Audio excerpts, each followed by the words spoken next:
Welcome to our channel. Today we how to configure ClickUp for managing affiliate offers and updates. Easy tutorial step by step clearly.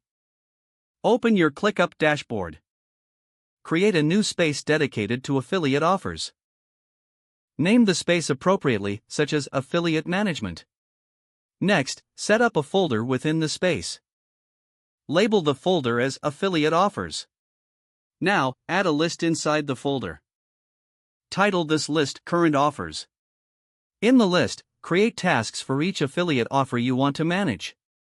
Include details like offer name, URL, and commission structure in the task description. Add custom fields to your tasks for tracking essential information. Consider fields like status, due date, and earnings. Customize the status options to reflect stages like active, expired, and pending.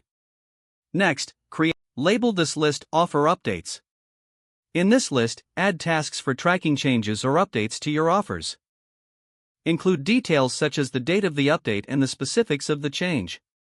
Use tags to categorize offers based on niche or platform. This will make it easier to filter and find specific offers later on.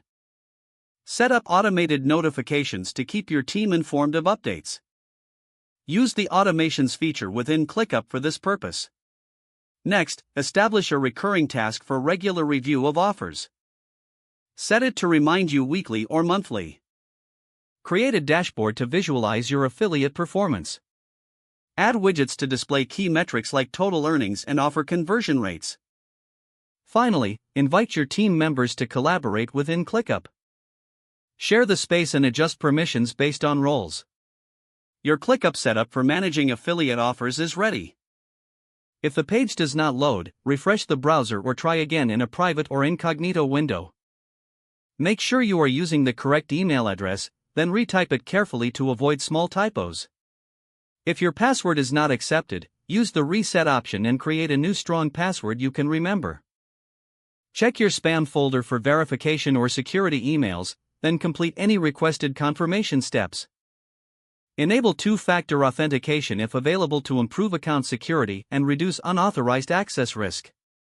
After signing in, review your profile details so your contact information and settings are accurate and current. If you see an error message, note it down and try again after restarting your device and internet connection. Don't forget to like this video and subscribe to our channel for more step-by-step tech guides.